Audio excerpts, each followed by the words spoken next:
Good morning, Gio. I hope I'm saying that right. Awesome. Amor, Rachel, Maureen, Judy, Dr. J. Yay, everyone's arriving. I am not Sage Levine.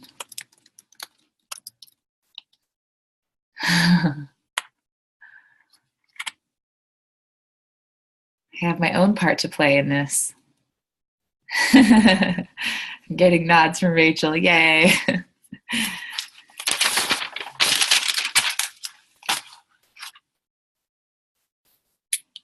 Awesome. Here we all are.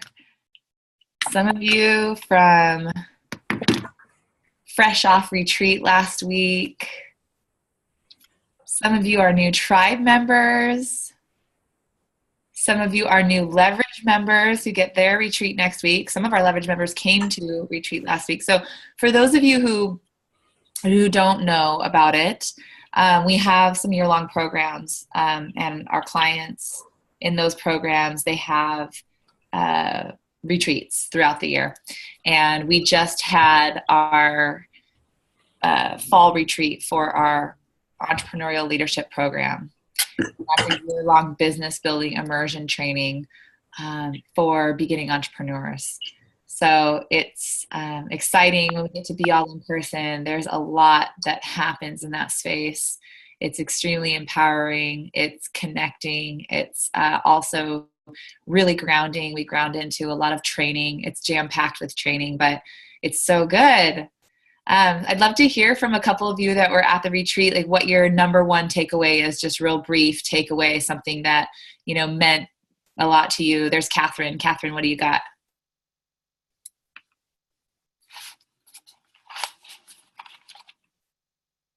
I got was, you know what? You really just need to be who you are. Be authentic. You're going to have fear, but you know what? Everybody's imperfect. No one's perfect. And the more human you are, the more it works, because we're just human beings. I love that.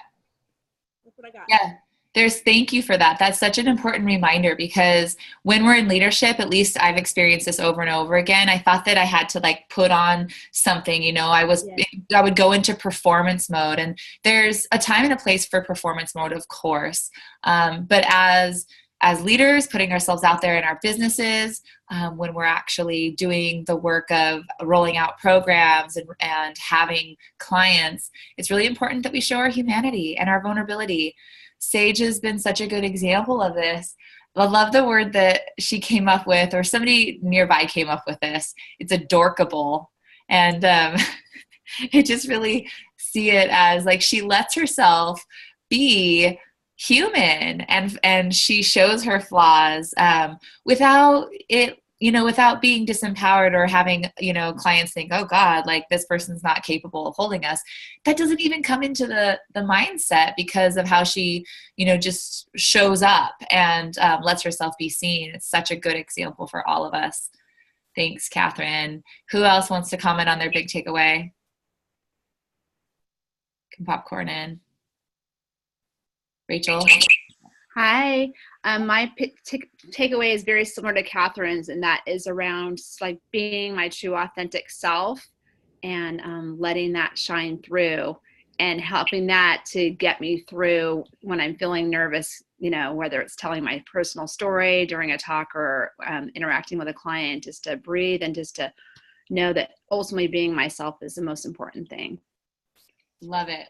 Good. I'm glad that this theme is popping up. Dorothy, I've got one more here. Dorothy, go ahead. Well, Shannon, I'd say for me the takeaway was how grounded this could really be. And the beauty of it is that it's not rocket science. It's very doable. It's a regular one step at a time, one day at a time, keep moving forward, baby steps, not huge leaps, which are sort of intimidating, but just little simple baby steps will actually get it done. That's what works. It kind of demystified some of it more for me and made it just more hands-on doable, which was what I needed the most, actually. Awesome. I love hearing that. I've heard several clients say that over the past several weeks of this really works. And it's as a coach and, I'm here standing in this program and there's a lot of heavy lifting that we all have to do to get our businesses growing and going and to put ourselves into them that way. But the tools do work and it is a really simple thing. And there can be a heightened emotional field around it when we get so freaked out or overwhelmed. That's part of the process too, right? But just back to basics. It's always going to be about back to basics, which is what I love about these calls.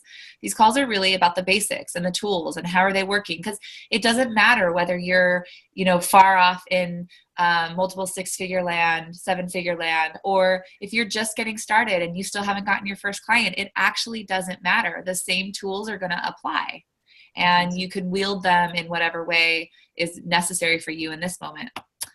I love that. I want to welcome to the call Coach Megan. Megan was actually at our event last week as well, and she is our coach for our Lotus program members, and she's also co-training our Leverage program as well.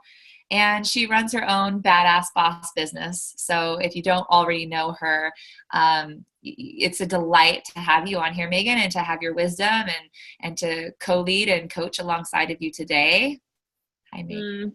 Thank you, Shannon. I'm excited to be here. I know I got to be here last time as well, and it's just such a highlight of my week to get to be with all of you, because what I see in each and every one of you is that you're getting out there and you're implementing these tools and these structures that I know work, because I've seen them proven in my own business again and again. I've seen them proven in our clients' businesses again and again. And when I see you asking the questions that you need so that you can get out there and get in action, I know that you're going to be creating more of what you're dreaming about and visioning in reality. And I'm just so excited for what you're creating. So happy to be here today to support you and answer questions and to lead alongside of Shannon, because she's such a juicy, competent leader who has so much to offer. So we're so lucky to have you, Shannon. Thank you. I love it. I love it. So here we are. It's Thursday. It's a beautiful Thursday where I am. I'm hoping it's the same for you. And we're going to dive in. So this Q&A and this time is really about all of you. This isn't meant to be training necessarily on any one particular tool, but we call these our community calls. They're for the Events That Change Lives program, the Tribe program. And really this is about just getting you any coaching, any feedback, that about the one, if there's one thing, that's the call here today, is if there's one thing that you're stuck around or wrapped around that feels like it's holding you back or that you want support with, that's what we're asking you to bring to the call, is that one thing. And that we get to all learn from each other as we go here today. So you can raise your hand by pressing your raise hand. I think you go down to your bottom toolbar and click on participants. And then when the participants show up, there should be a button at the bottom of that list that says to mute and unmute and raise your hand. If you're on the phone, we want to take phone callers as well, and you can raise your hand by pressing *9, and you can mute and unmute yourself by pressing *6. That's for callers. So we're just going to dive in and get started, and I'm going to try to keep track here as best as possible so we can get you guys in order. And we're going to start with Rachel. Hi there. Hi, Rachel. Hello. So my question for you, Shannon and Megan, is I've got a couple events coming up. I've got a free talk next Tuesday, Wednesday the 24th, where I'm going to be doing my intro talk on the angels and offering a discovery session. And then a couple weeks after that, I'm doing a free talk at a local bookstore called East West in Mountain View, which is a spiritual bookstore that I'm based out of. I do a lot of work there.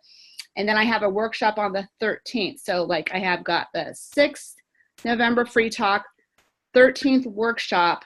My plan at the end of my talk on the 6th is to offer for people to attend my workshop the following week, and also get email addresses.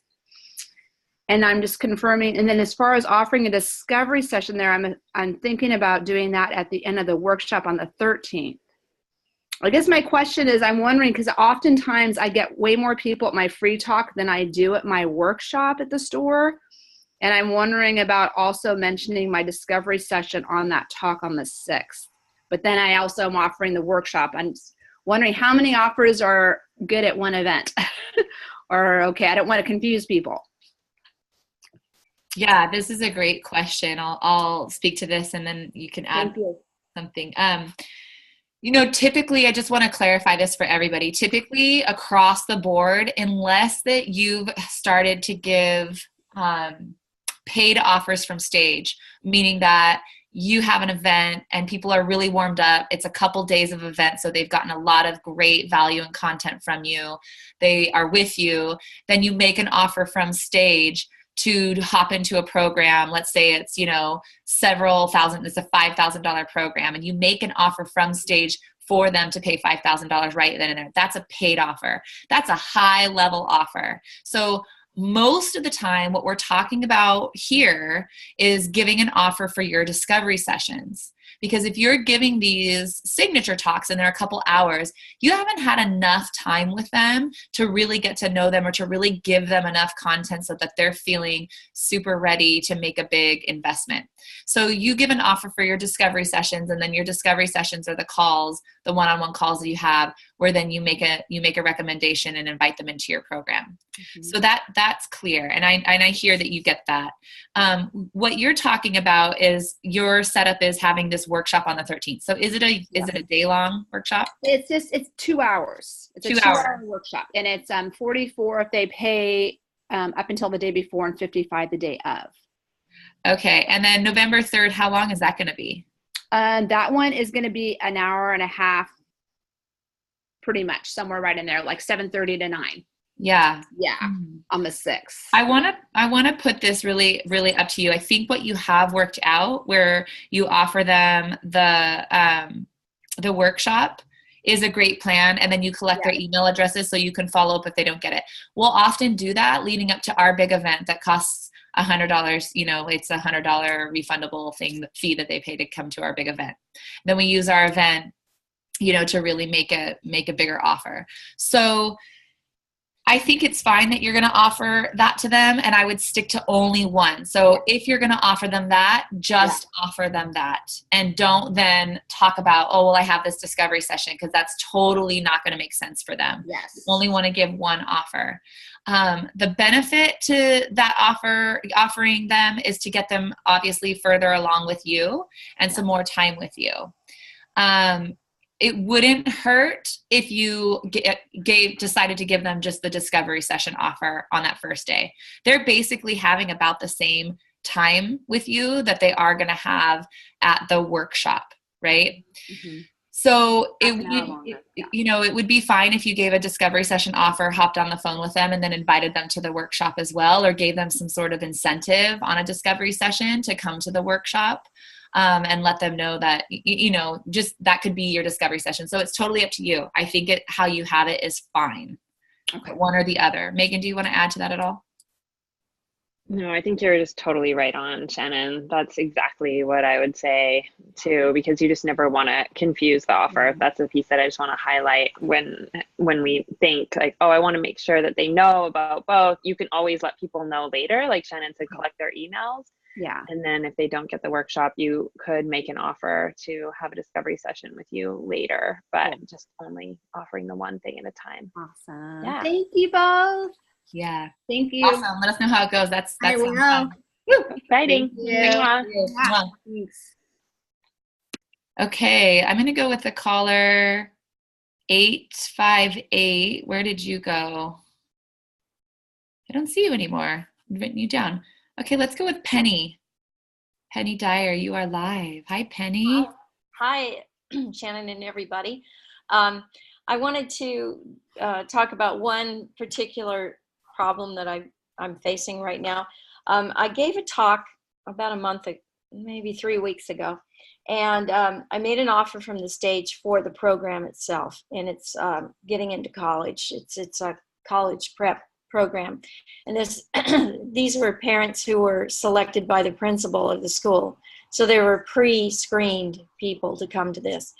I had about 12 parents or sets of parents who were interested. And they all gave me their email and their phone numbers, and they came up after and wanted to talk more about it. So what I did was I sent out an email to all of them to schedule a discovery session. So, you know, respond to the email and say when you're available. I got no response whatsoever. And in fact, I'm getting no response from parents through email at all. So I did not make an offer for a discovery session. I made an offer for my program. Got it. On stage. All right. So I wonder what my next steps should be. Should I call them? What should I do? Yeah, I can. We have a list of live people who are interested. There's not a lot of urgency because the program doesn't start until January. So it's a lack of urgency. I don't know. No, well, but there is urgency on your part, and this is what I would just say for any of you that are out there giving talks, as far as the urgency in closing the gap from when you give a talk and when you're in front of people to when you're reconnecting with them. Because if you waited to reconnect with them a month or two later, they're going to have forgotten, most likely, most of what you shared, or maybe even who you are, but by that point, because you're not top of the very next day. I mean, it was like the very next day. Oh no, I'm just saying as far as the urgency for getting in contact with them now. So you sent the email and they're not responding to the email, but that can often happen where people just, it goes into their junk filter, or they just don't see it. It's not a priority, whatever reason. So definitely if you have their phone numbers, then giving them a call is the best way. Just hopping on the phone with people, offering them a discovery session with you so that you can then offer the program again. Okay. Yeah. What would you add, Shannon? I agree. I think this is a really good learning thing. You made a offer, paid, but nobody took you up on the offer that night, right? And right. Was there a way for them to take you up on that offer? Were there like registration forms, anything like that? Yeah. And nobody turned a registration form in? No. Yeah. So, you know, I think it's hard for people to want to invest right on the spot when they don't have that one-on-one connection with you after just a few short hours. So I think the best plan for you now is to really hit the discovery session angle hard. So the difference that you can make is by positioning the discovery session. You know, you need a really good title for your discovery session, and you need like one or two really clear results of the discovery session so that they're actually buying into the discovery session, which is complimentary technically. So that's the urgency for them to get it right now, is that it's complimentary and it's not going to last for a long time. Mm-hmm. And they know that they're just coming in to talk about their kids' college prep. And they're not necessarily having to come to you to make that big investment right this minute. This is just like the mini plan or the college prep blueprint. And they're going to get an idea of where to get started. Of course, in that discovery session, that's when you really help them see where their gaps are. And then you offer them, you know, the program. They can feel like, oh yeah, I want Penny's help figuring this out. It's a lot to take on and she knows how to navigate it. Make sense? Yes. So if you collected their phone numbers, good job. Emails and phone numbers are big. I always say both. I think phone's hot. You know, people are busy and we get 1,000 emails, but that call, that callback, that actual voice, that can make a difference. And I want to keep reminding all of us about our enrollment. It can take up to 7 points of contact to get a response. And you have to just put up this impersonal barrier for yourself, not barrier to them, but like just for yourself around like, okay, I'm gonna keep reaching out, even if somebody totally is like, I don't ever want to hear from you again. I'm just gonna keep reaching through my fear of rejection to get to like that 7-point contact. So I keep a spreadsheet, right? Of like, okay, here's the list of 8 people who are interested. I have their phone number and I'm going to call them once a week on Tuesdays. And I'm just going to leave a friendly message. Hey, you were at this event and I wanted to follow up with you. And speak the name of your discovery session several times on every message. So the college prep blueprint is still available. You raise your hand. I can get you booked by next week, but I really need to hear back from you. And I'd love to just spend a few minutes looking at the blueprint with you, that kind of a thing. So I would just go for it. All right. Thank you. You're welcome. Big kiss for Penny. Mwah. And it looks like Audrey has something to add. Yeah, we want to hear what you have to say, Audrey. Hold on. I'm going to unmute you. Okay. There you are. You're unmuted. Sorry, I had a little alarm going off behind me too, so I was trying to turn that off before I unmuted. So I'm just wondering, Penny, when you sent out the email, was it addressed to everybody, or did you send an individual one to each person that had like the same text in the body? And I'm just wondering if there's data on which one is more effective. Yeah, I didn't send it to the individual people. I sent it to the whole group. Okay. And maybe I should have done it. I don't know. I probably made a million mistakes on it, but anyway, it's a learning experience.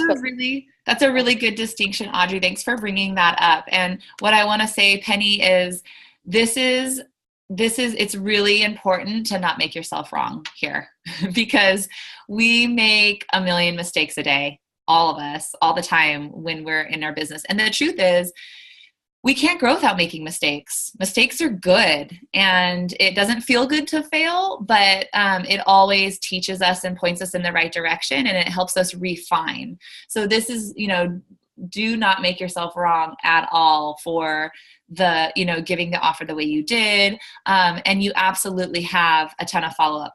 I actually love the distinction Audrey's pointing to here, because I think it's important with follow-up that you do, like the phone calls, but the emails, if it's going to be like a group email and I've noticed everybody on it, if I can see like there's a whole group being emailed, people go silent and go dark.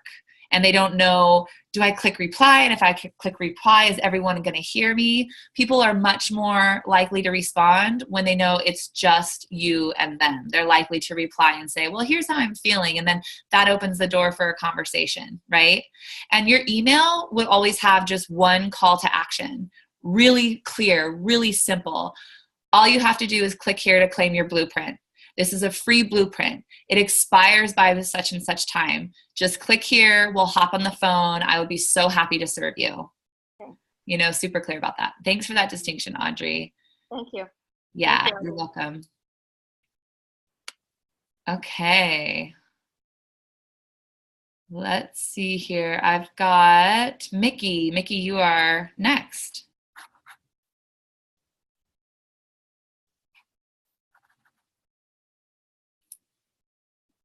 I'm not seeing. We can't hear you, Mickey. Hi, can you hear me now? Okay, there you are. Okay, sorry. I was trying to unmute in all places.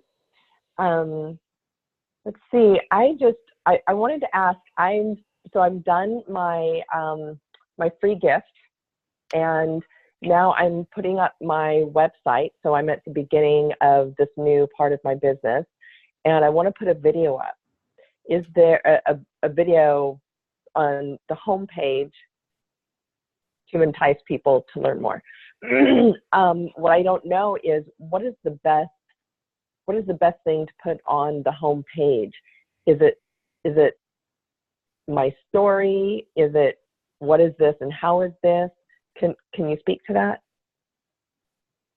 Yeah, absolutely. You want to take this one, Megan? Sure. So the best things to put on your homepage for your website, a video is great to put on your homepage. It's really engaging, and it's definitely proven that when people can get to see you and feel you and hear you, they're going to stick around. They're going to be more engaged. So that's a great idea to have that on your homepage. The most important thing to have on your homepage is the opt-in for your free gift. So having your opt-in above the fold, which means on the part of the screen that people can see when they first click on your website. So not at the bottom of the screen, like in the sense of people scroll down. Often that happens with free gifts. You want to have it right at the top so that people can opt in and to your mailing list. That's the main purpose really of the homepage, is to start collecting emails and opening the doorway to that relationship with your potential clients.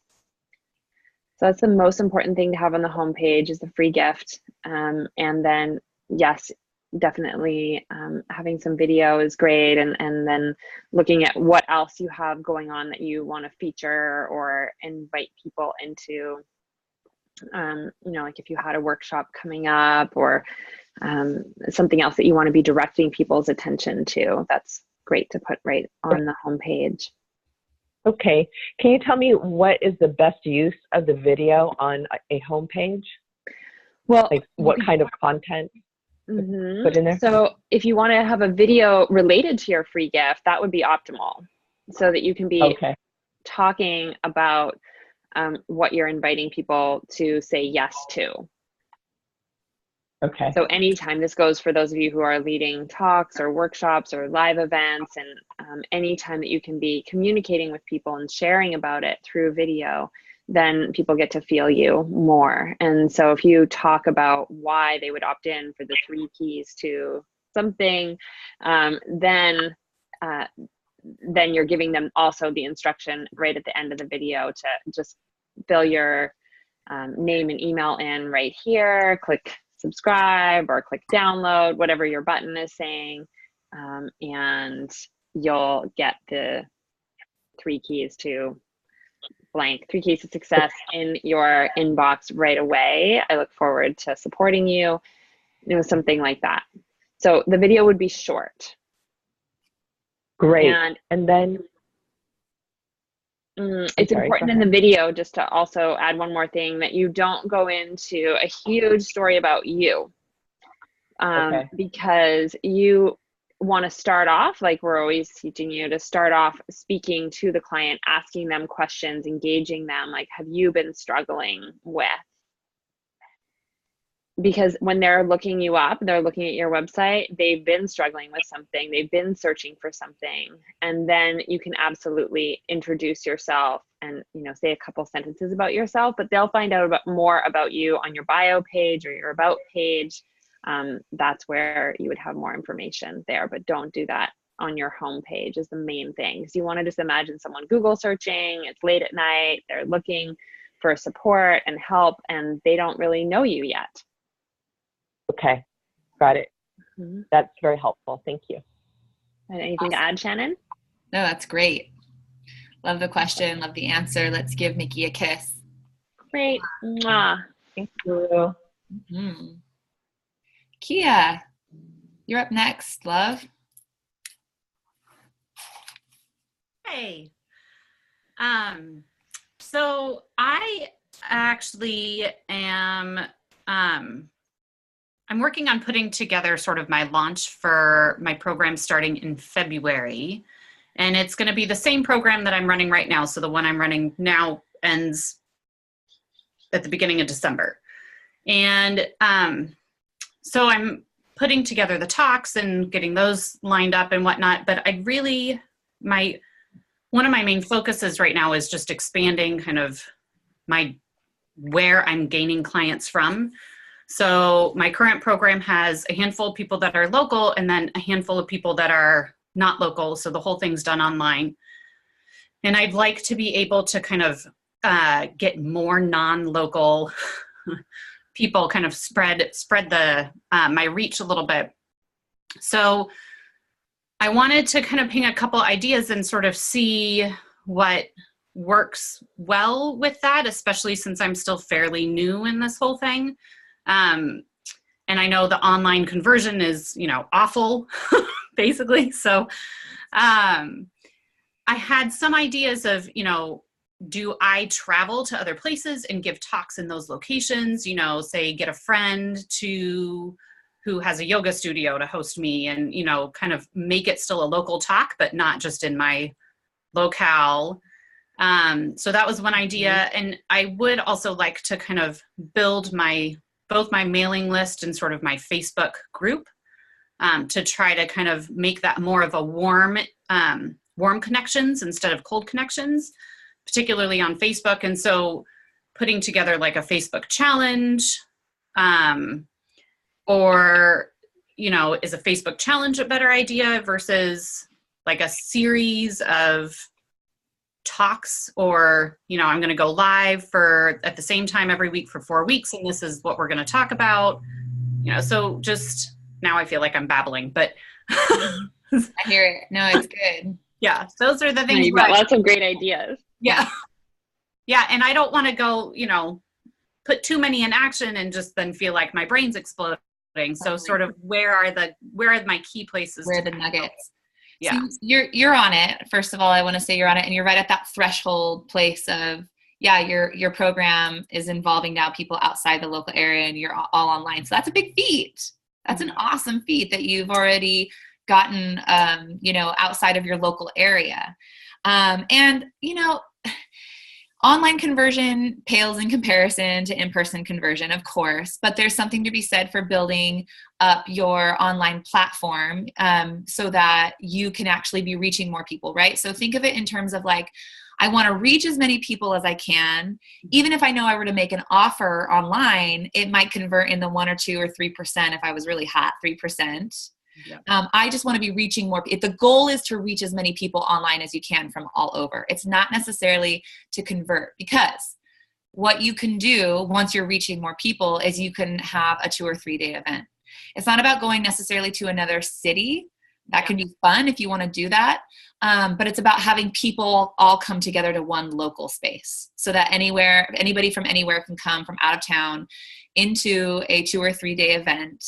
And then that's where you can actually make that offer. So how to get, all you want to use you're absolutely right with the Facebook group, the Facebook challenge. You can do a summit, anything to start getting people to opt into your Facebook group or your mailing list, so that you have those warm leads to talk to. And then you can say, hey, I'm giving this 2-day event. It's going to be amazing. Let's all come together. This is what, you know, is going to happen.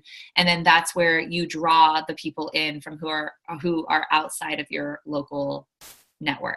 Does that make sense? Yeah. Awesome. Yeah. So if you're doing a Facebook challenge, it's like a 3 to 5 day consecutive days in a row. Is that right? Challenge. Megan, you want to talk about that? Yeah. So 3 to 5 days is what we recommend, just to keep people's attention. And the key piece about the Facebook challenge is that you have affiliate partners that are promoting it with you, for you. And so when you talk about, you know, those places that you're sparked, you have an idea about going to a local talk. Well, some of those people could be affiliate partners for you. So you don't actually have to travel to them, but instead they could be mailing out to their list. Like if they're a yoga studio owner, great. Can they let their whole community know? And then those people are hopping into your Facebook group and they're joining you for virtual trainings, and you're starting to reach more people that way. And then you think about, let's say you know that one yoga studio owner, just to give them like an image here. And for each of you, thinking of like one person that you know that lives in a different place that has a community around them. So you know that one person, you reach out to them, they mail out to their list. Some of those people are hopping in, they're joining your Facebook group, and they're joining you for the Facebook challenge and the series. And in the challenge, you're asking them on day 1 to invite in 3 women or 5, or people, 3 people or 5 people, your ideal clients. And letting them know why to spread the word, and having some kind of prizes or challenge around that. So now each of those new people is inviting their friends, and they could be living anywhere as well. And it just starts to spiral out that way. So you have a lot more impact than you as one person just trying to go around to all the different places, even though live talks definitely convert the highest, and that can be fun, and you can add in those elements, but just not making that your only strategy to be traveling around places. See, like, who do you know that's willing to spread the word for you while you stay home? Awesome. Would be my recommendation. You know, traveling is fun, but that sounds way better. Yeah. Yeah, and you get to do it wherever you want to. You can add that in. And remind me, where do you live, Kia? I live in Sequoia National Park, which is why I'm expanding, because my town's like, you know, like this big. Yeah. And I think I've gotten almost every single client that I could possibly get from this town over the last few years. I'm not, Okay. I don't know that there are many more who are willing, who are in that mode of wanting to hire a coach. Like I think, Okay. I've just about exhausted my locale. And what's the biggest city that's near you? It's Visalia. And so Visalia is in between, if you know California, Bakersfield and Fresno. Okay. Visalia is about halfway in between, and then I'm almost an hour up into the mountains from there. Okay. So if there's any of those places, Fresno, I'm just saying that. Fresno's potentially, but Visalia is, I've tried Visalia and I have not gotten any traction there at all because it's a pretty low income. You're dealing with a lot of like low income farming community kind of around. So Fresno's definitely, I think, could be a step up because there's a university there. There's, a little more business oriented, so there's probably hubs there to tap into, but yeah. Great, because one of the things, and this is for any of you that are thinking about expanding out into your talks, it can be pretty easy to go and rent a space. There's a lot of office spaces now that you can find to just rent for, or even Airbnb type places that you can rent for an evening or part of a day to be able to go and give a talk in one of the bigger cities. So thinking about those places that are nearer to you. So being in Santa Cruz, for instance, I've done that by renting spaces just for an evening in San Francisco, an evening in San Jose, weekends in Monterey, and gotten clients that way by just not needing to travel more than an hour and a half. So for all of you thinking about where's the radius of those bigger places that you could tap into. Great. Awesome. Thank you so much. Great questions, Kia. Big kiss for Kia. Yeah. Okay. Next up, we have Maureen. Hi, Maureen. We're not hearing you yet. Okay. Can you hear me now? Yep, we can hear you. Mm-hmm.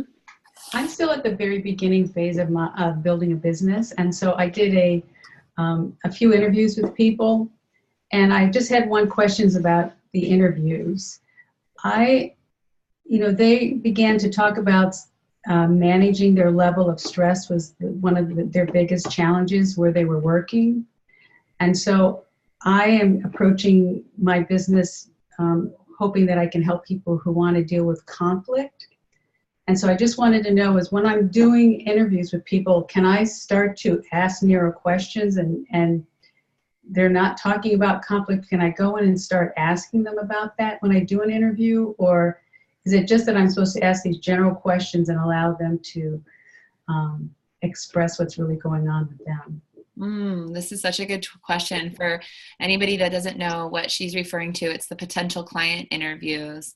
And this is one of the best things you can do regularly, even if you're already going, is to once in a while get these interviews to really get to the heart with your potential clients, what their pain point is, how they're experiencing it. So Maureen, it's just so good that you're asking this question because you can absolutely go deeper with them. So if they're saying, what was it that they were saying? I didn't write that down. Just managing their level of anxiety was their biggest challenge. Or they were managers and having to help their other employees manage their level of stress was also an issue. Okay, good. So I would get them to I would dig in with that a little bit and say, well, how does the stress show up for you? Or how does the stress show up in the office when your other employees are stressed? Get them to describe that stress in tangibles, right? Because stress is going to be a description word. When we use it in marketing, oftentimes it won't land as much as if we use something more tangible, like the result of the stress. The thing that's actually, niggling in this person's experience as a result of feeling stressed out. Like maybe they're not sleeping well, or maybe they're, having conflict, or whatever that is. I would keep looking for those explanations. Great. Thank you. Yeah, you're welcome. Did you want to add anything to that, Megan? No, that sounds awesome, Shannon. Yeah, good question, because I know a lot of times we can get stuck on with our niches and our messaging. We can get stuck on these terms like anxiety and stress, and it's just so important to be able to talk directly to your potential clients that, you know, the stress, what the factors of stress are in their world. So asking them what those are. Also to do the same about what it is that they want, the result that they want. Like a lot of times in our marketing, we'll say, oh, this will give you more ease and joy. Well, ease and joy might not actually land as a good result for a potential client unless you find out what is ease and joy going to get them. What are they actually going to be experiencing when they have more ease and joy in their life? And then those are more tangible, you know, the factors of what ease and joy are to your potential clients. Those are going to be the tangible results that you want to start looking for, the ones that keep pinging, the ones that, you know, you've heard several times as the tangibles. Okay. Thank you very much. You're welcome. Big kiss from Maureen. Mwah. Okay, let's go to Helene. Helene, you're next.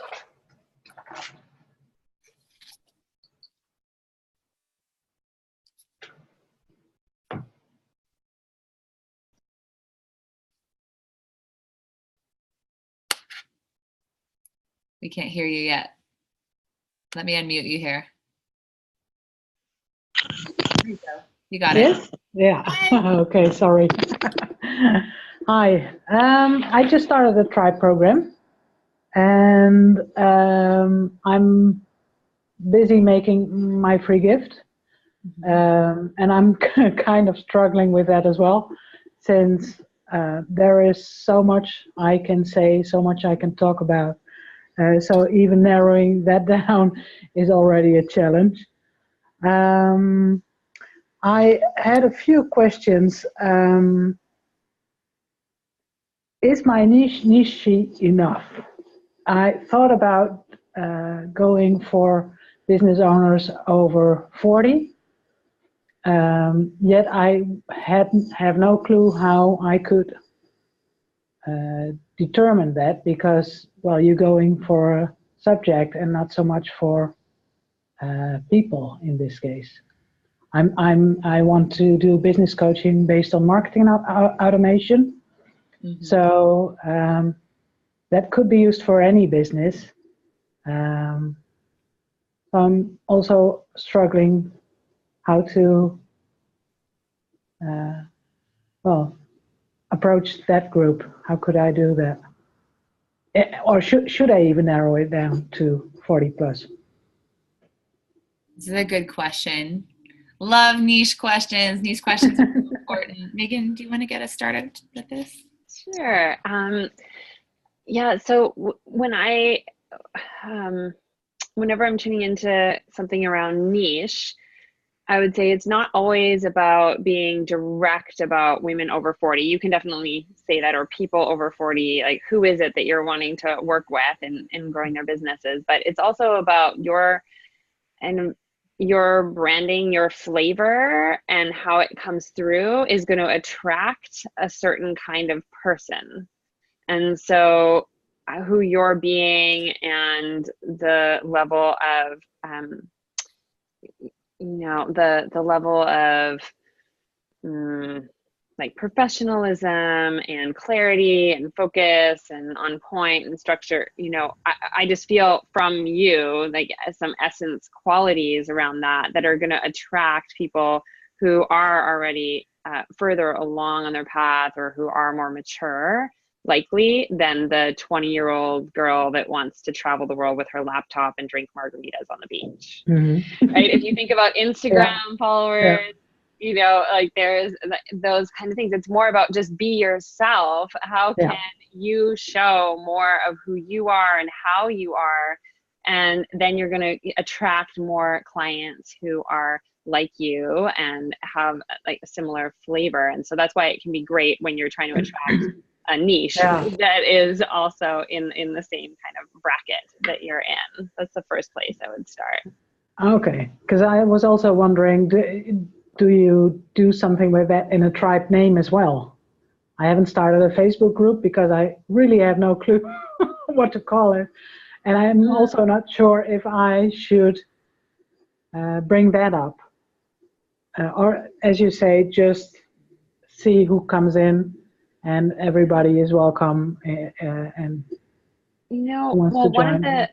One of the beautiful pieces of guidance that Shannon actually gave last time, our last ECL call, was around this same thing. This question often comes up of what should I call my Facebook group and how should I get started with this? And it's not so much about the naming of things right at the beginning as it is about getting out there just as yourself, and then more of your branding gets revealed. And so as you're sharing your message about who you really want to serve and what you're a stand for, and then you can always change Facebook group names later. And so it could be like whatever you know now. I mean, it could be like, are you wanting to serve just anyone over 40? Because it would be important to get a little more specific. Is it men and women, both?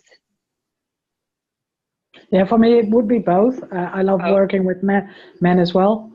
What kind of businesses do they have? Well, yesterday I had my first client. It was a man, and he's selling online garden courses. Or at least he wants to sell them, but he doesn't get to sell them. But he has beautiful material, and I helped him to be more commercial in his outings, and and actually doing a product launch. He has an email list he doesn't even use, so that was easy. But yeah, those things I really love to do when they already have a business, and then helping them to get the results from that. Okay, so that's getting more clear already, that you're helping people who already have established businesses, but they're not getting the results that they want.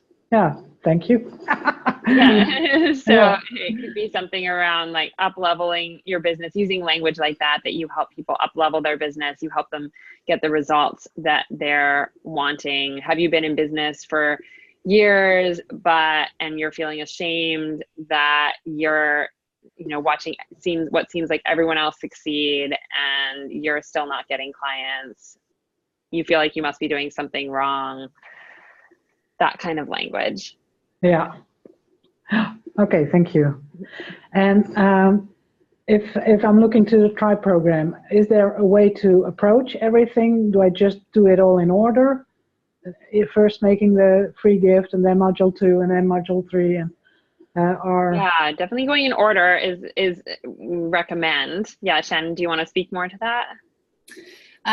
Yes. So with the modules and Tribe, there's a couple things that are going to overlap. Like I think the final module is your 2-minute offer. We've broken it down into bite-sized pieces, but some of them get grouped together into the same thing. Yeah. So what I would recommend doing, not necessarily looking at doing a module and implementing. That's not how it's going to work. It's just do the module, listen to the recordings, use the handouts, and then move through the next module and see how that piece is going to plug in like a puzzle piece to what's going on. And there's going to be certain pieces that come together, that you'll know what to do, like when you're creating a Facebook page or whatnot. And then another piece, like with the 2-minute offer, is what you're going to do once your Facebook page is in. Yeah. So it's not like we didn't put anything before you have your Facebook page. We're kind of taking you through those steps. Yeah. Okay. So definitely work through it like that. The other thing I wanted to mention, you mentioned marketing automation and your Facebook group name. You can keep it super simple.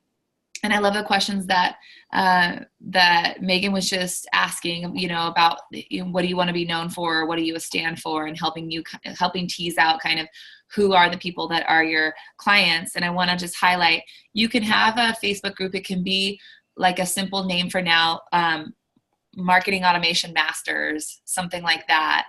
But it's more importantly, like Megan was saying, about the message that you're bringing forth. And you want to have an idea. Of course, you can help anybody with where they're at. But for instance, in the example that you gave us of your client yesterday, he has online course material that he needs to be able to package up and get out there, right? He's Yeah. going to have really specific needs about online marketing versus somebody who might be coming to you with a brick and mortar. Yeah. So you want to make sure that as you're speaking and growing your niche and you're, defining your message, you're really thinking about, am I calling forth? Does this message really speak to and call forth a group of people that have the same ache, that need the same solution? Yeah. Because that's the way you're going to be most effective, and that's also the way you're going to be most lucrative, as when you can give them your one solution. Yes, you can tweak it and make it individual for your clients, but that solution is really going to be the main thing that you're out there offering, and you're drawing in people that need that similar solution. Yeah. Thank you so much. That really helps. Awesome. Big Thank kiss you. for Colleen. Way to just get it going and Tribe. Okay, next up we've got Amanda Grant.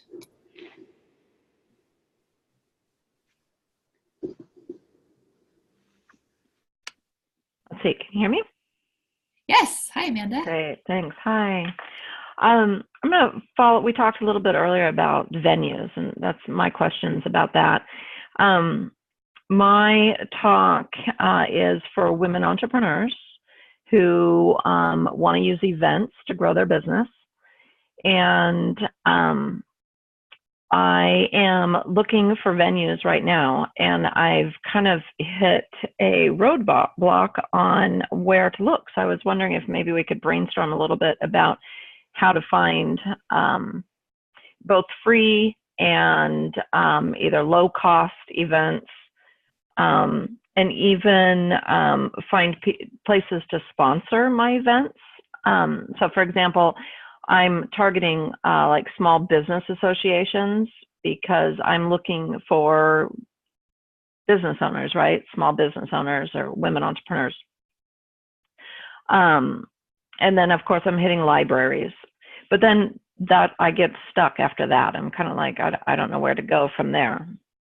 Yeah, this is a great question. And I love what Megan was saying earlier about having rented Airbnbs. And even, in Santa Cruz, we have all these Airbnbs. And so you can look at areas nearby you. Airbnb is a great way to go if you can find a space that has a big common space. I mean, you're a niche mate with us, right? So you're working with women entrepreneurs, helping them use events to grow.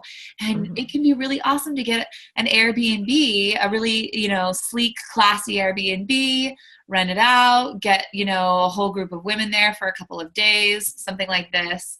And you have this really nice space that's personal. Well, let me stop you there. I'm looking just for my talk. So I'm looking for 3 hours in the evening or a Saturday morning. Yeah. So, we've done them at spiritual churches and centers and organizations. So we have some, of those kinds. Those are big venues that they're not usually being used in evenings. And they have a whole congregation of women who are, spiritually minded, and lots of entrepreneurs come out of that. We've also done, we have a couple local venues. I'm forgetting the name of them, but one of them is Cultural Center. Yeah, there's a cultural center.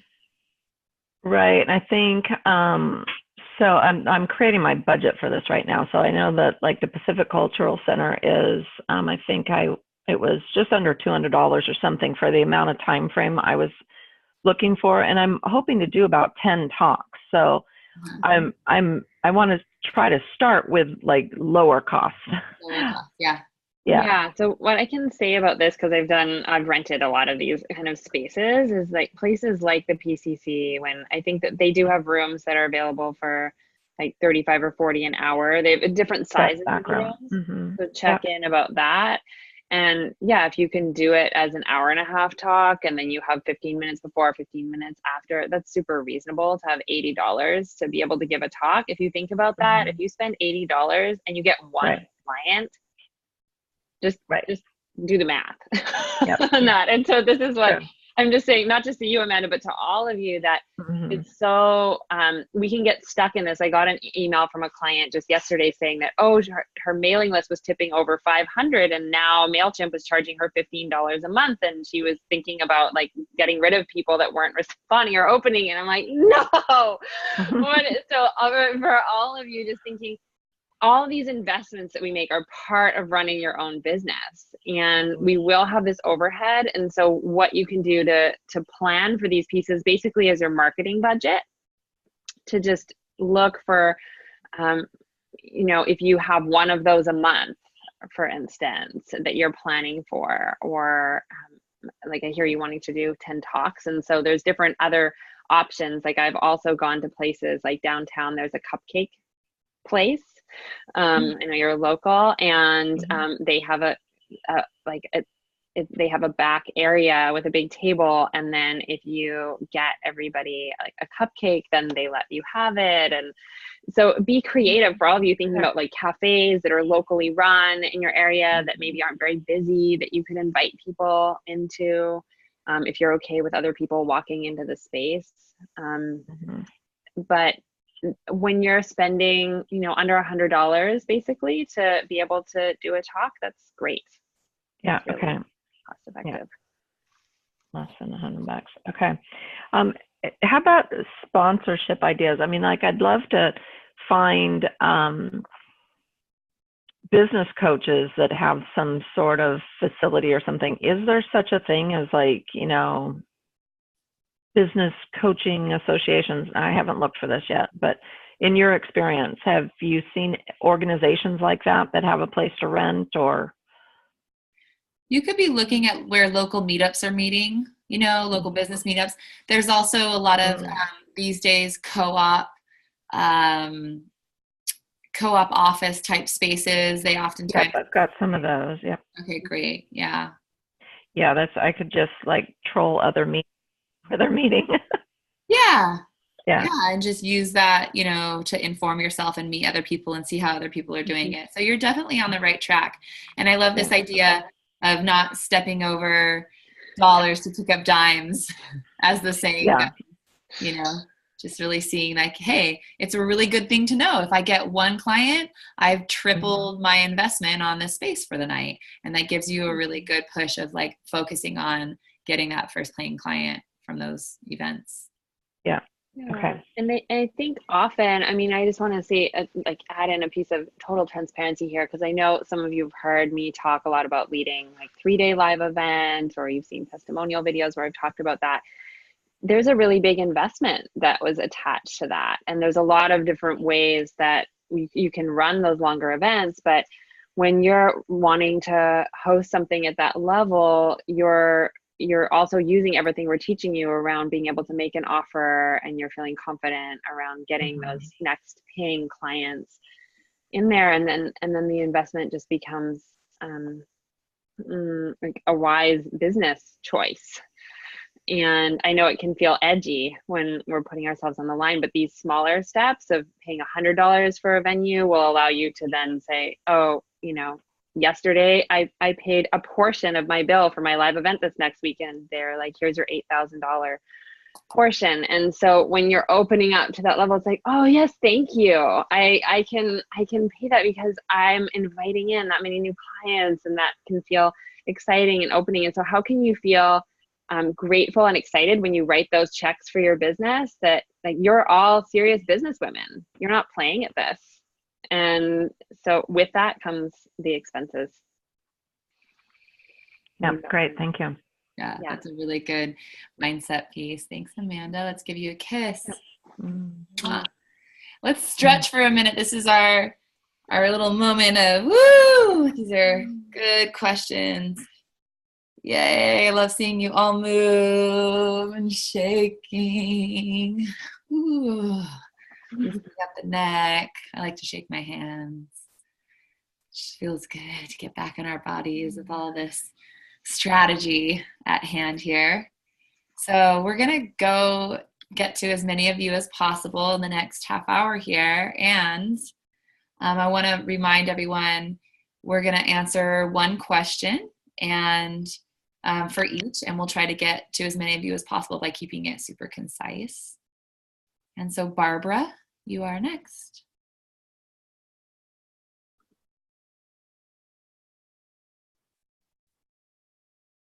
Am I here? Oh, there you are. Hi, Barbara. Hi, how are you? Good. I'm new. I have been in business for about 15 years, and I'm struggling with my niche sentence. So I'm hoping to get some guidance on that. So I guess you kind of need to know what I do. Why don't you give us your niche sentence? I've got like 20 million different ones. Give us your favorite one, the one that like you're most resonating with. I'm actually targeting working with autoimmune in a very unique alternative way by using nutrition, supplementation, and homeopathic remedies. That's kind of what I do in a nutshell, but I know the wording is just not catchy and just not aligned right. I seem to attract in my practice, I've been in practice for about 15 years, the type of client that is chronically ill and they have no hope and they're just stuck with it for the rest of their lives. And it's just so exciting to be able to take them to another level, that there is hope. And that's kind of my classical client right now. Mm-hmm. So let me ask you to define your one question. You gave me a little bit of information and gave us a little bit of information that we can use in terms of what you're up to, and what's the one thing that you want help with today? How to say what I do to my clients in one sentence. Got it. I mean, what you did give us was very descriptive. If I were to think of it as like you didn't feel like it was a hot title, you know, we can play with, there's the very real thing of you address autoimmune, and that your clients are people who don't have hope. Like the doctors don't have anything more for them, right? Right. They don't have a plan. So this could be a plan. This could be an autoimmune plan or an autoimmune solution for them. And you can speak directly to, you know, I'm what you call yourself, like a clinical,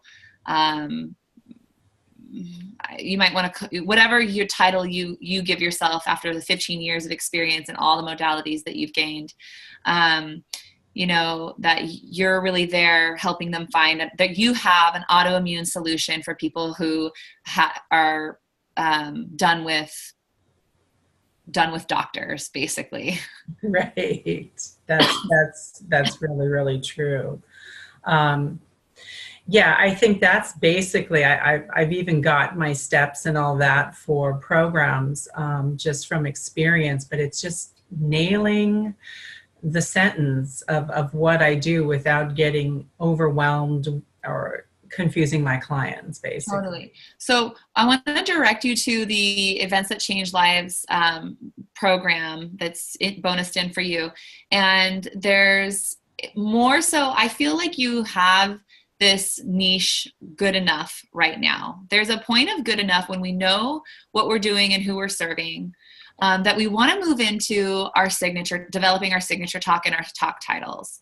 Because when we live into our signature talk, our niche becomes more clear. We start getting a better sense of what it is we're talking about when we've actually gone out and talked about it. And you have enough to go on. So if you feel like you're spinning your wheels or you're feeling overwhelmed by it, this is a sign that you might be overthinking it. And so many of us overthink it, and it can really stall us out. Yeah. So we have to catch ourselves when we're feeling like, if I just get this just right, this one sentence, that's probably a sign that you're time to move off of that focus and direct your focus onto what do you need to do next to reach these people. So that's why I want to direct you to the signature talk and the signature talk title. So what's going to really make sense for you is coming up with a talk and a title to give in your community to get people with this autoimmune who need the autoimmune solution to really get them to come to a free talk on autoimmune. So there's going to be a subject about autoimmune that they suffer with specifically, something that you're addressing over and over and over again with your clients, and you're going to want to give a talk on that, on that subject within the autoimmune. Make sense?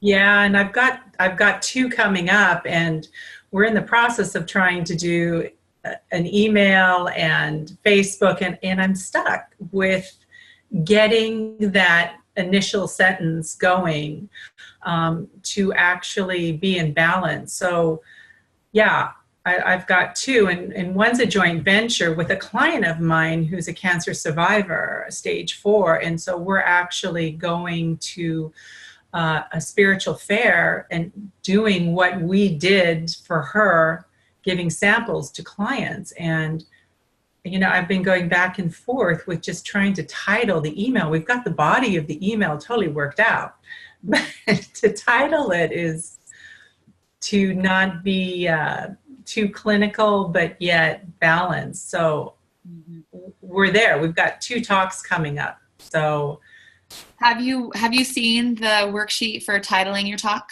No, I actually jumped straight onto the niche, is what my coach kind of said, because because I had just a general practice that you've got to focus in on what really turns you on. Totally. Your niche is clear. I just want to make sure you feel that feedback right here and right now. Your niche is very clear. You're working with autoimmune people, right, who, they're at their last option, so to speak. So that's clear. So I would now shift off of niche and look at your talk title. So yeah, back to the signature talk handouts that have the talk title. I would go through that. You could do that today and be totally done with how to actually put out this email and what to call it. You want to give people a sense of what it is you're talking about, and not a generalized sense of I deal with people with autoimmune and everything under the sun under that subject. The talk title is really going to help them understand this is what I'm talking about right now, right here, right now. Right. And people are going to be like, oh, I want to hear that. I want to pay attention. Right. Yeah, and that's what I need. I'll definitely switch out and go on to the other module right now then. Awesome. Good. I'm going to look that up. Do you have anything to add to that, Megan? No, that's great. Such a hot tip to focus on the talk title, because it's so easy to spin in the niche, and instead, exactly what you're saying, Shannon, of getting out there and finding a talk title that's going to attract your ideal clients, and then going out and giving it, and you're going to learn more about how they respond to it when you actually get in front of them. So that's awesome. Great. You've got it. It sounds super clear to me, Barbara. Thank you. Yay. Let's give her a kiss. Yeah, big kiss for Barbara. Doing it. I love that niche too. It's so needed right now. Yeah. Yes. All right. Next up, we have Audrey. Audrey, you are live.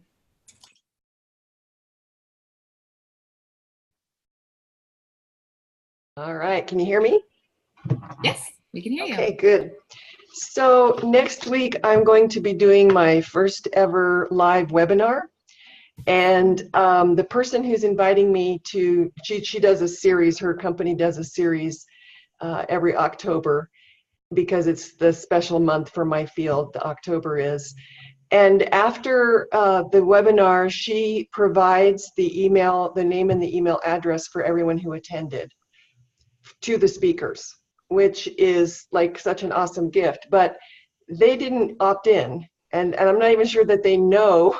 I'll find out from her next week whether she tells them that she's giving their contact information to the speaker.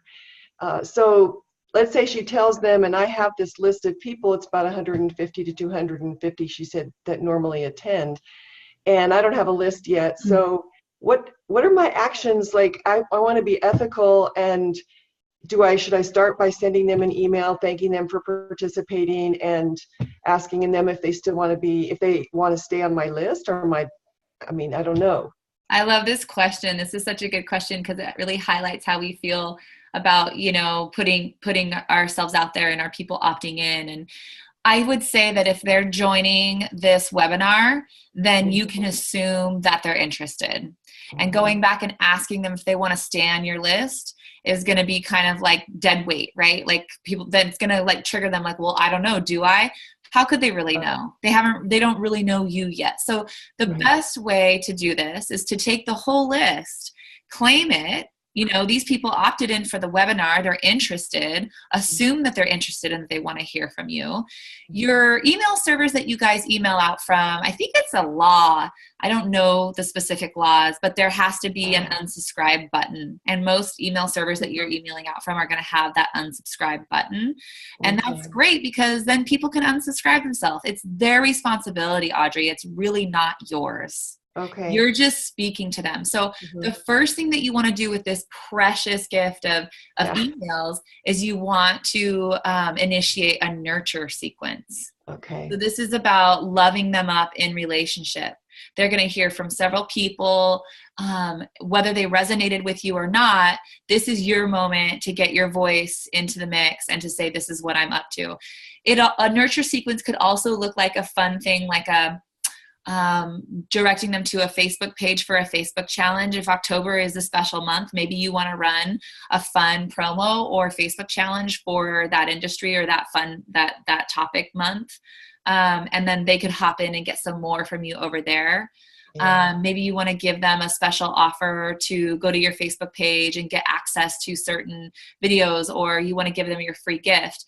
The nurture sequence is just going to be about you standing out again. And so using the same exact tools of giving talks, talk titles, how to, using an opt-in if you have a website and you want to offer them a free gift, just really giving them an opportunity to keep taking a next step with you. Here's the next step.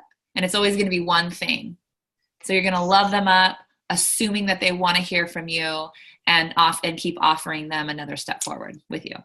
So let me just clarify that the series, the webinar series, each webinar is on a different topic, and I'm speaking on a topic. They're advertising it as this is the topic that the webinar is going to cover. So they've signed up for the topic, not necessarily to learn more about me. That's fine anyway, to just assume they've opted in. Yeah, because you are the topic. That's what you are about, and you're the connection point. The topic is not going to do them any good just hanging out there in space or reading some book or watching, another movie or article about it. You're the connection point. You're the mouthpiece for it. And in some ways, when people opt in, whether we're doing autoimmune like we were just talking about with Barbara, they're really investing in you. That's what they're going to ultimately invest in. So this is about you coming out from behind the topic and saying, this is what I stand for. This is what I'm known for in my field. This is what I'm here to help you with. And really letting people see you. Yeah. And I don't have a Facebook page because these are people that work in hospitals and they can't use Facebook at work, and I don't see them doing this stuff at home. So I'll be working in LinkedIn, but I haven't done that yet. I don't have a website yet. But what I am thinking of doing is starting with like 3 beta individual coaching clients so that I can be more ready for my group coaching program that I'm planning to launch in the spring. So could I put the discovery session offer in a follow-up email if you want to learn more about who I am, what I do? Absolutely. Like during your webinar, I would actually use your discovery session title a few times. I would throw it out there a few times and say, this is what I do. I do what's your discovery session title? Haven't completely refined it, but the Jumpstart Mini Plan for Health Literacy Initiatives, or something like that. Yeah, so we want to keep it down to about 3 words. I know. So Jumpstart Mini Plan, I would just take one of those, like plan, right? And I would say, what was the other, the health? For health literacy, it's for people that are in charge of health literacy. So I would call it the health literacy plan or the health literacy mini plan. That's 4 words. We're not going too far over the board there. And I would mention that a couple times, like with my health literacy mini plan, and then mention it again, and then mention it again during your webinar. Then when you send out the email, I have this health mini literacy plan that can help you. And, you know, all you need to do is click here to claim a health literacy mini plan. And that's what you're offering them into. It's great. It's great to know that you don't have a website or you're not using Facebook. That's all fine. But yeah, that I would say lean into your discovery session. Okay. And then during the discovery session, invite them to be one of my beta people for the coaching. Yeah. So coaching. Highly recommend you have a couple of one-on-one clients go through your program before you launch a group program, because you really want to flesh it out. And whether they're paying you as beta or not, I would try to have that, you know, somewhere like 3 to 5 and really get them run through the program. And in the discovery session, of course, you're going to be wanting to enroll women into that program. Now, I would say, Audrey, why not just enroll some paying clients? Yeah, because I feel like I've got a curriculum in my head, but I've never given it to anybody. And it's a year-long program, so I can't really run these people all the way through that 12-month before I launch a group. So I'm thinking I'm going to do some squished up version, and with each client be learning from them what are their priorities, and then kind of taking all of that and creating the curriculum for the 12-month. Okay, awesome. So good. I still think you could probably offer the program, even if you're not putting them into the year-long program that you're planning to launch. I think it could be really valuable for you to offer them a smaller, condensed version of this, and just let them know. When we're talking about our programs, whether we've put people through them or not, it's always good to talk about them as though they exist. Yeah, because they do exist. They live inside of us, and this is what we're trying to get out there. So my program exists already, and I would be honored to. And what I have right now, you don't even need to let them know that there's a year-long coming in the spring. That would just confuse them. They'd be like, well, maybe I want that, or I don't know. That would all just wait. That would be a common objection you would hear if you were like, oh, I have this thing starting in the spring, but right now they'd be like, oh, I'll just wait till spring, and then you never hear from them again. So really, you just want to be like all in on what this is happening right now. I've got a 3-month program. It's a one-time offer only. I'm not going to be running this 3-month program again, and I really recommend it for you. You're a great fit for it, and I would love to have you in it, and I'm offering it at a crazy discount. Because it's 3 months. And even getting them in for several $100s versus just a couple of beta clients who aren't paying you anything, I want that for you.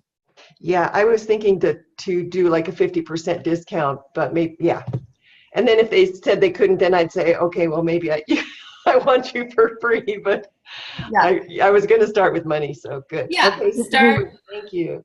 Start with the offer and see where it goes. Let us know. Okay. So proud of you. Big kiss for Audrey. Thank you so much for help. Yeah. Awesome. Megan, who's up next? How about Susan? Hey, Susan. I'm going to unmute you. Good to see you here. See you too. My question's very brief. I just want to know if there's a difference between referral partners and affiliate partners. Is that the same thing, or is it different? Yeah, there's a lot of different language of referral partners, affiliate partners, joint venture or JV partners, and essentially, so you're saying a referral versus affiliate? Like I got my first referral partner with a health clinic, a chiropractor, or no, a naturopath, and but then I hear I seem to hear the affiliate partner and referral partners interchanged, but I thought affiliate partner meant that there was money involved, but not right. And there could be even in referrals as well. So sometimes these words are used interchangeably, but typically an affiliate partner could be someone that there's money exchange. So you might be an affiliate for someone else's program or for someone else's thing, like even books, for instance, or products of some sort, where you're sending out an email with a specific link and then you're getting an affiliate commission from them. Whereas a referral could be you're just sending someone their way and there may or may not be money exchanged. And joint venture partners can often be an exchange of money as well as sharing like if you have a workshop coming up and she has a workshop coming up and you agree to share each other's workshops at different times, for instance. So it's not necessarily a financial exchange, but you're sharing the resource of your list in your community. Does that make sense? Yeah, thank you. Yeah, you're welcome. That was easy. Let's give you a kiss. Mwah. Mwah. Good to see you, Susan. I want to just mention here too for Barbara, I got my program up. It's actually the very first module of the Events That Change Lives program. So I would recommend, for anybody that's going into a local event or some kind of, some kind of thing where there's going to be a lot of vendors and things like that, definitely start with the materials and Events That Change Lives, because that's going to teach you how to monetize any of those activities that you're going to do. So on module 1, you'll see title of your talk. That's the place for you to go. Beautiful. All right. Who's next, Megan? How about Kristen? I know you've been waiting a long time. Hi. Hey. I'm switching. I gotta switch my configuration. Hey. I have been having some curiosity about what would it look like if I created my own JV partnership in which, there were some people that are a little further ahead of me, but that there's an actual agreement to share. And so, I think this question is coming from, I've used affiliate partners for a challenge and for a summit and didn't quite get as much traction from that as I was hoping. And so I guess the crux of it could be whether it's I create my own JV or reach out to other affiliate partners, but how do I incentivize people who might be a little bigger fish than me so far to really join in partnership with me? And I know it's like about being generous and helpful, and there are creative ways that I've already employed to do that, but it's like people aren't excited about sharing other people's stuff sometimes. So this is kind of like two questions, like what would happen if I created my own JV, and how would I attract and incentivize people who are a little further ahead, and then how do I really do the same thing for just standalone affiliates? Good question. So for attracting people who are further along than you to promote for you, that's what you're asking first, right? Yeah. Like to promote for you. It really is usually about creating the relationship. I've found with any of the bigger connections that I've made, it's about creating more of the intimate relationship, the knowing them, knowing it's like, going to baby showers and like meeting for walks and bringing them, saying like, oh, hey, I know you're in a launch. Can I like come bring you dinner? And getting really personal. That has been the biggest way. So anybody that is in your actual physical realm. Now, if somebody is not in the physical realm of proximity to you, then it's about reaching out and acknowledging what you see they're doing, what they're creating, asking how you can help them. And so it is about giving generously first, has been definitely my experience and what I've heard Sage speak to a lot, and what I've seen, for anyone that I've seen like really continue to rise, I've seen them be really generous first. And so it's not about getting the immediate, like now they're JVs for you. It might be a couple years before they're like, wow, God, Kristen's so amazing. What does she need? So it's a longer term build out. And it is about creating those connections with people that you really do love what they're doing, and you're showing up for them and being of service. So that's definitely been my path with it. I'm curious, Shannon, if you have anything to add there. No, I love what you're saying. And I think the other thing I've had some discussion about is that when we're not, we want to be reaching up, of course, but there's also a reason for people to reach down. When we're smaller, like let's say 3,000 to 5,000 per people on your list versus somebody that you would be partnering with that has maybe 20 or 30,000 people. 3 to 5,000 people on a list can be really, really hot. Like those are usually like really good engaged lists. And the more you grow, your percentage of who's not paying attention actually increases, right? So there's something to be said for people, just the mindset piece around, you do have something to offer. You do have people that are listening to you, and they may not be investing with you, and they may be interested in hearing what this person has to say. And kind of like what we were just talking with Amanda Grant about, really thinking about, like, if you just if that affiliate partner got 1 or 2 clients from you doing promotion for them, that would be worth it to them, right? It's not actually about the size of your list, so to speak. It's about how you work that list. And if they got 1 or 2 clients from it, that might actually be worth it to exchange promotions. So looking at how to make it a win-win is going to be important, and staying out of like, well, I'm not at their level, so they're not going to want me. They may have, another way for you, definitely another way for you. But I think that, just to tag on to what Megan was saying, really going toward people that you love what they're up to and who love what you're up to, so that there's that real warmth and connection piece. You enjoy being in each other's spheres. It lends itself to wanting to help each other out, and it doesn't really matter who you're reaching or not. Yeah. Would you suggest,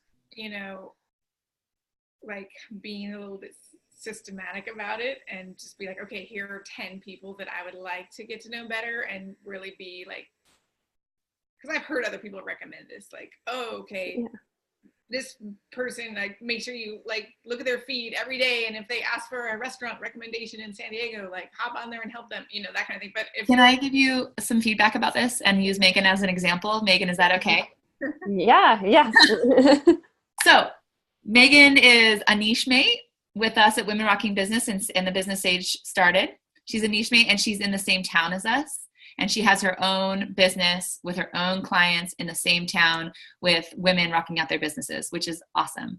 And we have been JV affiliate partners with her for a while, and there's been a lot of crossover. And she also started out also as one of Sage's clients. And so one of the things that she did so beautifully was she showed up not just as a client, and I see you doing this already, Kristen, coming back to be another volunteer again, and having Sage say, like, you're always welcome at this table with our team. You're doing it. That's actually the way to do it, is to like get that more time. We underestimate, like, if you go and you show up and you comment on their Facebook post, or you cheer them on when they're having a promotion, or you share one of their Facebook things, that's not going to go unnoticed. They're going to feel your energy, and they're going to feel you there. And being able to even get 5 or 10 minutes of their time when you're there in person with them, when you show up in person with them, that goes such a long way. So I totally think being systematic about it absolutely, you should have a list of people that you really want to follow, and you should be tracking and seeing, where could you pop into their world? How could you see more of what they're doing? How could you be seen more? I think that's a great thing to have.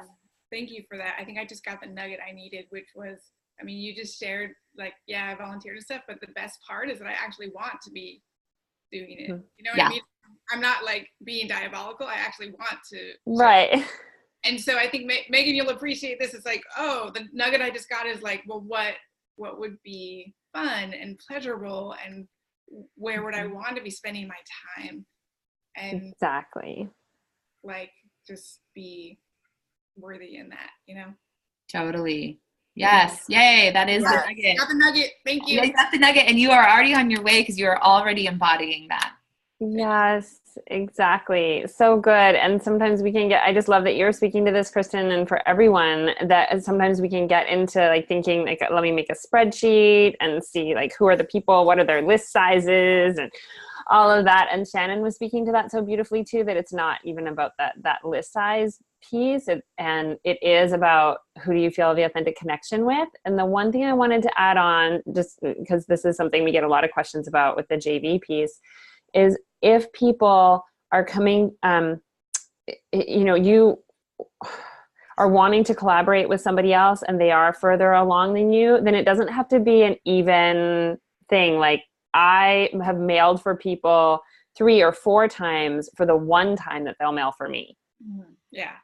So things like that too, where you're thinking like, let me get creative. My list is smaller, but I'm going to reach out more, or I'm going to do social media promotions as well. And then if you would just send out one email or do one social media post, that would be amazing.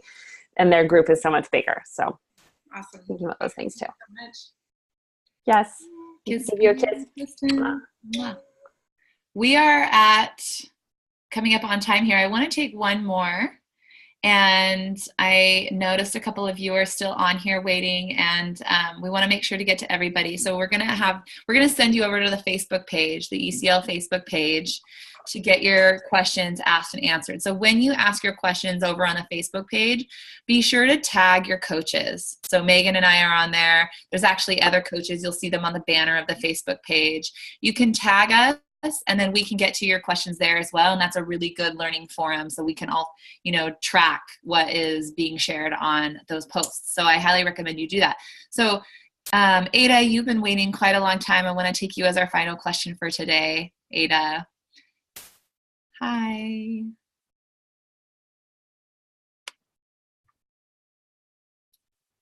Hi, okay. Can you hear me now? Yes, we can hear you. Hello. Hi, Megan. Hi, Shannon. Hi, group. I've learned so much just sitting here already, and I'm so, I feel so part of it. I'm really at the very beginning. Having looked at the material, the first thing was overwhelmed. And then I said, okay, I'll do it at my speed. And my question is, the last time when I was on the hot seat, you recommended that I go out and do research, do surveys. Where I live, it's like Kia. I live out in the sticks where I don't have a lot of contacts. But yesterday I was talking to somebody on the phone who is Russian and living in New York. So I jumped on that opportunity to start a conversation. And I would like you to help me with how do I engage in the conversation to the degree that they are getting value, and I'm also going forward with helping. What I did was I asked them, how did you feel? How did you get comfortable? How did you make home in New York or wherever you are living? And she told me, and she continued telling me about it, which was great. So because I live in such a remote place, the only other opportunity is either talking to people on the phone, or when I'm traveling, when I hear people speaking with a foreign accent, I can start a conversation that way. Do you have any ideas? So yes, so you're living rural and you are giving, one of the things I want to highlight is with these potential client interviews, and I think we were mentioning this before about really getting sort of below, like what are the factors around the symptom? So are you, when you're having these conversations, I first want to know, are you asking them not just how they got settled, but like what their biggest challenge with getting settled was? Yes, and they said, well, language, the first thing you do is get the language, and when you really need to get something, you learn the language and you just learn it fast. If you need a job, this is to pay your rent. And the situation is different being in a Russian living in New York as to somebody living in Switzerland. They don't have that urgency. People don't need to get a job. They have already, they're comfortable financially. So, and the second factor is Swiss people are more reserved, and people don't get, it's not easy to reach out to people in Switzerland, like in New York or in the States. But are you only wanting to work with people who are expats who are living in Switzerland? No, not necessarily. It can be in Prague or anywhere else. So I would actually post on social media and talk about how you want to interview a few people who are expats and they've relocated somewhere, and share about their experience, and that in exchange you're willing to gift them a coaching session and the value of that session. And I remember when I got started, that's the way I did it, and I had more people than I knew what to do with, wanting to talk. When I started posting in Facebook groups and asking for that, I just had like a folder full of interviews. So often people that are in Facebook groups love to get engaged and to get on chats, and it's just going to be important for you to keep them short, like 15 to 20-minute conversations. That would be my suggestion. Shannon, anything else? Yeah, I think also going straight into where can you give talks? Where can you give some of these signature talks and meet more people, not just to find people for the potential client interviews, because you can do those with anybody that you meet along the way, but how are you actually going to reach people, and what towns or cities are you going to give your free talk in, where you can draw some expats out? Like if the Swiss you're feeling like they're isolated, then your big message is for expats, like drawing together community for expats and offering those signature talks. So I would also turn your focus that direction of where do you want to give your first talk? What are you going to talk about in relationship to building community and connection with expats, and then seeing, going about the business of getting that set up. Is there some place I can find how people build communities? Well, absolutely. So all of the trainings that we have for Tribe and all of them that we have for the events that change lives, it's all about building community.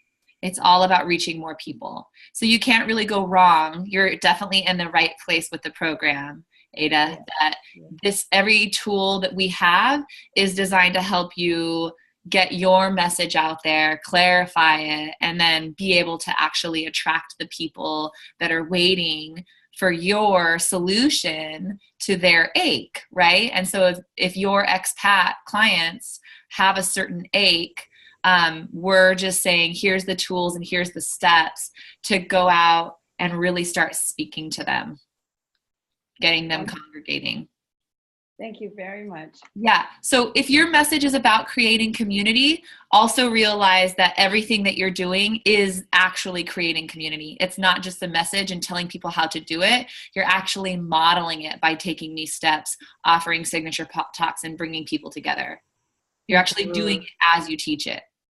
Yeah. And last night again, I was thinking about a dancer in Martini, and I said, she needed some support in building her tribe, and I said, I'll teach her what I know, and do a joint venture with her.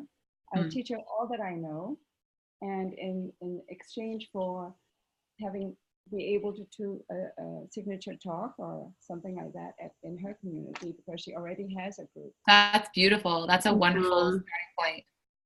Yes. So good. Yeah, let's give a kiss to Ada. Mwah.